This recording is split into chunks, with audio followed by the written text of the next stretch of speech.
পাকা আম দিয়ে তো এই রেসিপিটা আপনারা একবার বাড়িতে বানিয়ে দেখবেন। তো বন্ধুরা একবার বানালে তো বারবার কিন্তু বানাতে ইচ্ছে হবে, আর এতটাই টেস্টি হয়। কত সুন্দর হয়েছে দেখুন বন্ধুরা, আর এইভাবে বাড়িতে বানিয়ে দেবেন, দেখবেন বাড়ির প্রত্যেকে কিন্তু কাড়াকাড়ি ফেলে দেবে। এই রেসিপিটাই এতটাই সুন্দর টেস্টি হয়, আর কত সুন্দর একেবারে বলের মতো ফুলে গেছে দেখুন। হয়েছে তো একেবারে নরম আর তুলতুলে, আর দেখুন ভিতর থেকে কত সুন্দর হয়েছে দেখুন বন্ধুরা, অসম্ভব সুন্দর হয়েছে। নমস্কার বন্ধুরা, রূপার রন্ধনশালায় আপনাদের সকলকে অনেক অনেক স্বাগত জানাই। তো বন্ধুরা আজকে আমি পাকা আম দিয়ে তো পাকা আমের একটা দুর্দান্ত সাথে রেসিপি বানাবো। আর এই পাকা আমের সিজনে তো আপনারা বাড়িতে একবার হলেও পাকা আম দিয়ে এই রেসিপিটা বানিয়ে দেখবেন। বাড়ির বাচ্চা থেকে বড় প্রত্যেকে কিন্তু ভীষণ পছন্দ করবে, আর একবার বানিয়ে খাওয়ালে তো বারবার বানাবার জন্য রিকোয়েস্ট আসবে। তো আপনারা সঙ্গে থাকুন আর প্রথম থেকে শেষ পর্যন্ত পুরো রেসিপিটা দেখতে থাকুন। তবে চলুন শুরু করে দিই আজকের রেসিপিটা। তো আজকে আমি এখানে দুটো আম নিয়ে নিয়েছি, তো দুটো পাকা আম নিয়েছি, আর আম দুটো আগের থেকে ভালো করে ধুয়ে নিয়েছি। আর এখন আমি আমগুলোকে কেটে নেব।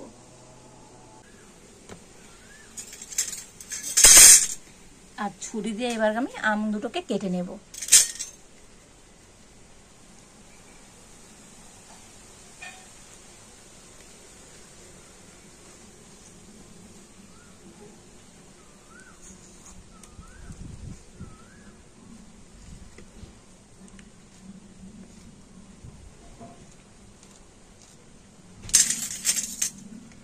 তো দেখুন আমটা তো আমি এরকম মানে ছোট ছোট টুকরো করে কিন্তু কেটে নিচ্ছি।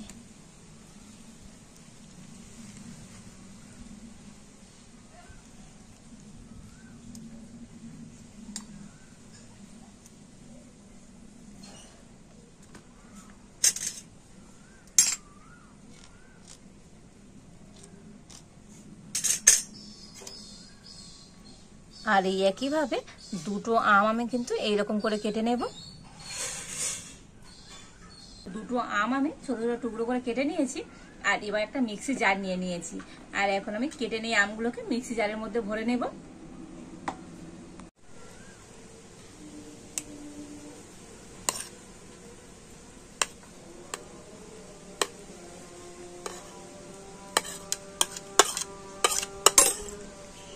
আর এবার আমি আমগুলোকে মিক্সিতে একটু ভালো করে পেস্ট করে নিয়ে আসবো।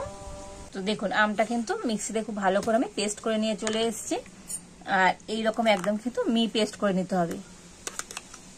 তো দেখুন এইভাবে করে আমি পেস্ট করে নিয়েছি। আর এবার আমি একটা জায়গা নিয়ে নিয়েছি, আর এই গামলির উপরে আমি একটা চালনি নিয়ে নিয়েছি। এর মধ্যে আমি দিয়ে দেব 1 বাটি ময়দা,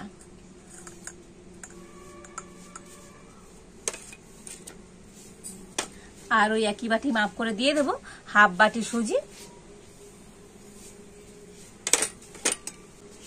আর দিয়ে দেব 1/2 বাটি চালের গুঁড়ি। তো এখন আমি সমস্ত উপকরণগুলো একটু ভালো করে চেলে নেব।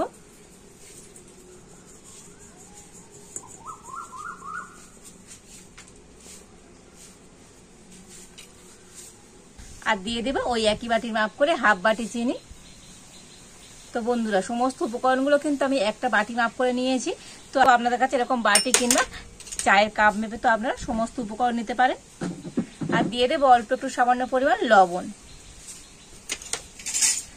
তো এখন আমি শুকনো উপকরণগুলো একটুখানি মিশিয়ে নেব।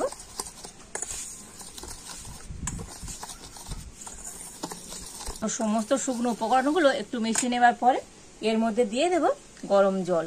তো বন্ধুরা যে বাটি মেপে সমস্ত উপকরণ নিয়েছি সেই বাটি মেপে আমি 1 বাটি উষ্ণ গরম জল নিয়েছি, তো দিয়ে দিচ্ছি। তো এখানে একটু উষ্ণ গরম জল ব্যবহার করবে, এতে করে মানে সুজিটা খুব তাড়াতাড়ি নরম হয়ে যাবে, আর চিনিও আছে গলে যাবে।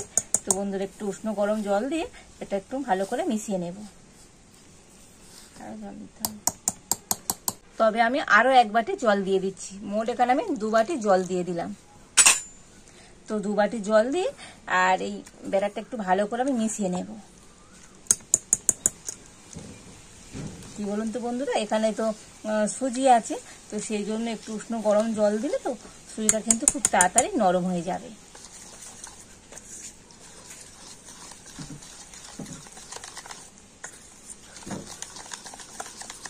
তো দেখুন সমস্ত উপকরণগুলো একটু ভালো করে আমি মিশিয়ে নিয়েছি। আর এবার আমি এই ব্যাটারটাকে ঢাকা দিয়ে 10 মিনিট রেখে দেব, এতে করে সুজিটা ফুলে যাবে আর নরমও হয়ে যাবে। তো 10 মিনিট পর আমি এই ব্যাটারটা থেকে ঢাকাটা খুলে নেব। আর দেখুন আগের থেকে ব্যাটারটা কতটা টাইট হয়ে গিয়েছে। তো বন্ধুরা সুজিটা ফুলে গিয়েছে, আর সুজিটা ফুলে এরকম ব্যাটারটা কিন্তু একটু টাইট হয়ে যাবে। আর এবারে আমি যে আমটা মিক্সিতে পেস্ট করে রেখেছিলাম, তো সেই আমের পাল্পটা এখন এর মধ্যে দিয়ে দেব।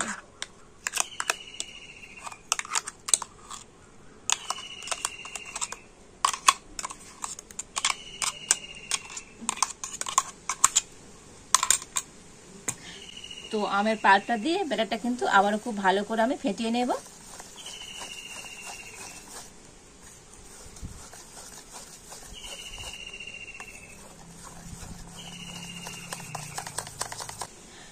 তো দেখুন আমের পাল্পটা দিয়ে তো ব্যাটারটা কিন্তু খুব সুন্দর করে আমি ফেটিয়ে নিয়েছি। আর এবারে ব্যাটারের ঘনত্বটা আপনাদের দেখিয়ে দিই কেমন হবে। তো দেখুন এইরকম ঘনত্বের করে কিন্তু ব্যাটারটাকে তৈরি করে নিতে হবে। দেখেছেন তো বন্ধুরা, খুব কিন্তু পাতলা নয়, একটু ঘনর দিকে আছে। তো দেখেই বুঝতে পারছেন। আর এইরকম ঘনত্ব করে ব্যাটারটাকে কিন্তু গুলে নিতে হবে। একটু গরম করে নেব। আর এবার আমি উনুনটা ঝেলে উনুনে একটা কড়াই বসিয়ে দিচ্ছি। আর কড়াইতে আমি এখন দিয়ে দেবো সাদা তেল।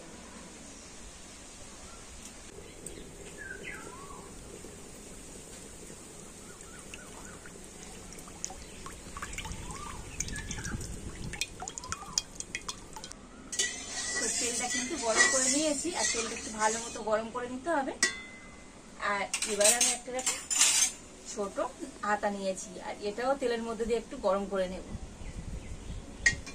তো দেখুন এই হাতাটা তেলের মধ্যে দিয়ে একটু ভালো করে গরম করে নিয়েছি, আর অল্প একটু তেল আমি হাতার মধ্যে রেখে দিয়েছি। আর এবার আমি একটু ব্যাটার নিয়ে এই হাতার উপরে দিয়ে দেব।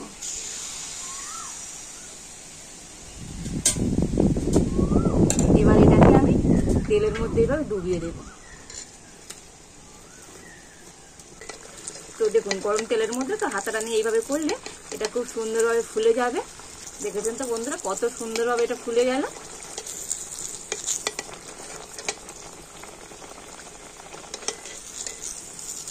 আর এইভাবে হাতা দিয়েও কিন্তু খুব সুন্দরভাবে ছেড়ে যাবে। দেখুন বন্ধুরা কতটা সুন্দর হয়েছে। আর এবার আমি হালকা জাল দিয়ে এটাকে উল্টে পাল্টে একটু সুন্দর করে ভেজে নেব। তো দেখুন এটাকে কিন্তু এরকম একটু লাল করে ভেজে নিয়েছি। আর এবার আমি তুলে নেব। আর কত সুন্দর হয়েছে দেখুন বন্ধুরা, আজকের এই পাকা আমের পিঠেটা অসম্ভব সুন্দর হয়েছে।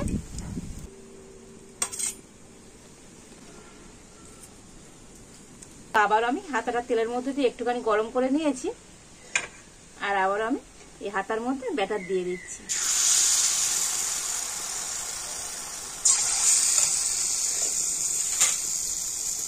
এবার এটা তেলের মধ্যে আমি ডুবিয়ে দেবো। আর তেলের মধ্যে এবার একটু নাড়ি নাড়ি দিলে দেখবেন এটা কিন্তু খুব সুন্দরভাবে ফুলে যাবে।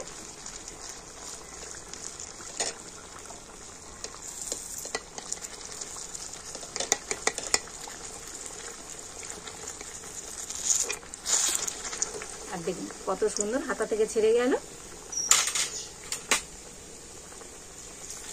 আর এবার আমি উল্টে পাল্টে এটাকে খুব সুন্দর করে ভেজে নেব। কত সুন্দর প্রত্যেকটা পিঠে ফুলে যাচ্ছে দেখেছেন তো বন্ধুরা, মানে একদম সেই ফুচকার মতো হয়েছে। যেমন দেখুন একদম মানে গোল বলের মতো হয়ে ফুলে গিয়েছে। তো বন্ধুরা আজকের এই মানে পাকা আমের পিঠেটা দেখতে কত সুন্দর হচ্ছে দেখুন বন্ধুরা। আর শুধু দেখতে নয়, এই পিঠেগুলো খেতেও তো বন্ধুরা দুর্দান্ত হয়। তো দেখুন এই একটা পিঠে আমি ভেজে নিয়েছি। আর এবার আমি তুলে নেব।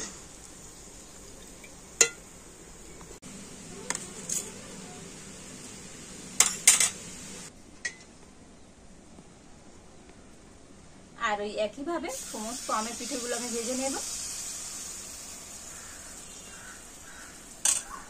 তো বন্ধুরা এই পাকা আম দিয়ে এইভাবে কি কোনোদিন পিঠে বানিয়ে খেয়েছেন? তো না খেয়ে থাকলে অবশ্যই কিন্তু এই পাকা আমের সিজনে একবার বাড়িতে বানিয়ে দেখবেন।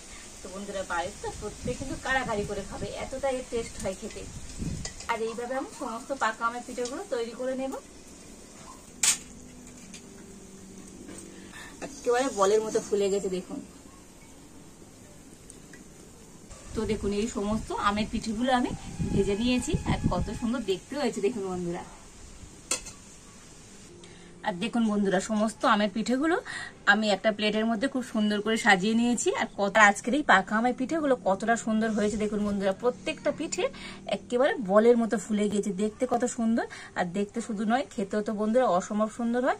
আর পিঠেগুলো কতটা নরম হয়েছে দেখুন বন্ধুরা, দেখেই বুঝতে পারছেন একেবারে নরম তুলতুল করছে, ফুলেছে বলের মতো, কিন্তু হয়েছে তো একেবারে নরম আর তুলতুলে। আর দেখুন ভিতর থেকে কত সুন্দর হয়েছে দেখুন বন্ধুরা, অসম্ভব সুন্দর হয়েছে আজকের এই আমের পিঠেগুলো। আজকের এই আমের পিঠেগুলো দেখলেন তো কত সুন্দর হয়েছে, একেবারে তো গোল বলের মতো ফুলে গিয়েছে। আর দেখতে শুধু সুন্দর নয়, এই পিঠেগুলো খেতে তো বন্ধুরা অসম্ভব সুন্দর হয়। তো আর আজকের আমার এই পাকা আমের পিঠেটা আপনাদের কেমন লাগলো অবশ্যই কিন্তু কমেন্ট করে জানাবেন। ভালো লাগলে লাইক শেয়ার সাবস্ক্রাইব করবেন। আজ এই পর্যন্ত, আপনারা ভালো থাকুন, সুস্থ থাকুন, দেখা হচ্ছে নতুন কোনো একটা রেসিপি নিয়ে।